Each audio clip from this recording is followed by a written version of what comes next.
ಮುಂಚೆನೆ ಟೆಲಿಸ್ಕೋಪ್ ಇತ್ತ ಅಥವಾ ನಮಗೆ ಹೇಳ್ಕೊಟ್ರ ಹಿಸ್ಟ್ರಿನೇ ಸುಳ್ಳ? So our history books have lied to us again. ಅದೇ ಪ್ರಶ್ನೆನ ಯೂಟ್ಯೂಬರ್ ಇಲ್ಲಿ ಕೇಳ್ತಾನೆ. But no doubt that is a telescope.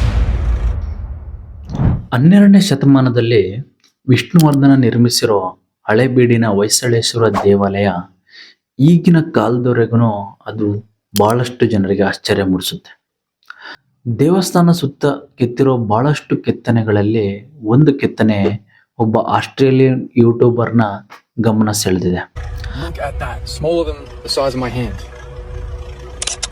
ಆ ಕೆತ್ತನೆಯಲ್ಲಿ ಒಬ್ಬ ವ್ಯಕ್ತಿ ಟೆಲಿಸ್ಕೋಪ್ ಇಟ್ಕೊಂಡು ಅಂದರೆ ದೂರದರ್ಶಕ ಇಟ್ಕೊಂಡು ಆಕಾಶ ನೋಡ್ತಿರೋವಂಥ ಒಂದು ಕೆತ್ತನೆ ಇದೆ. ನೀವು ಹಿಸ್ಟ್ರಿಲಿ ಓದಿದರೆ ಅಥವಾ ಗೂಗಲಲ್ಲಿ ಸರ್ಚ್ ಮಾಡಿದರೆ ಟೆಲಿಸ್ಕೋಪ್ ಇನ್ವೆಂಟ್ ಆಗಿದ್ದು 1608 ಅಂದರೆ 1608 ನೆದರ್ಲ್ಯಾಂಡ್ಸಲ್ಲಿ ಅಂತ ತೋರಿಸುತ್ತೆ.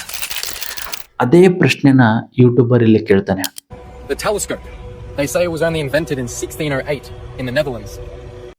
ಈ ಕೆತ್ತನೆ ಕೆತ್ತಿದ್ದು 12ನೇ ಶತಮಾನ ಅಂದರೆ ಹಿಸ್ಟ್ರಿ ಹೇಳೋ ಪ್ರಕಾರ 1608ರಿಂದ 4 ಶತಮಾನಗಳ ಹಿಂದೆ 500 years, 600 years before the invention, it's carved in stone here in India. 400 ವರ್ಷಗಳ ಹಿಂದೆ ಈ ಕೆತ್ತನೆ ಕೆತ್ತಬೇಕಾದ್ರೆ ಮುಂಚೆನೆ ಟೆಲಿಸ್ಕೋಪ್ ಇತ್ತ ಅಥವಾ ನಮಗೆ ಹೇಳ್ಕೊಟ್ರ ಹಿಸ್ಟ್ರಿನೇ ಸುಳ್ಳ?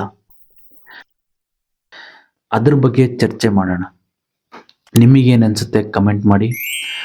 ಒಂದು ವಿಷಯ ವಿಶೇಷವಾಗಿ ನೆನ್ಪಿಟ್ಕೊಳ್ಳಿ, ನಮ್ಮ ಪೂರ್ವಜರು ಸರ್ವ ಶ್ರೇಷ್ಠರು. ಅವರು ಬದುಕಿದ್ದ ರೀತಿ, ಅವರ ಜೀವನ ಶೈಲಿ ಈಗಲೂ ಕೂಡ ಭಾಳಷ್ಟು ಜನರಿಗೆ ಉದಾಹರಣೆಯಾಗಿದೆ, ಭಾಳಷ್ಟು ಸಿವಿಲೈಸೇಷನ್ಗೆ ಉದಾಹರಣೆಯಾಗಿದೆ. ಅದರ ಬಗ್ಗೆ ಹೆಮ್ಮೆ ಇರಲಿ. ಧನ್ಯವಾದಗಳು.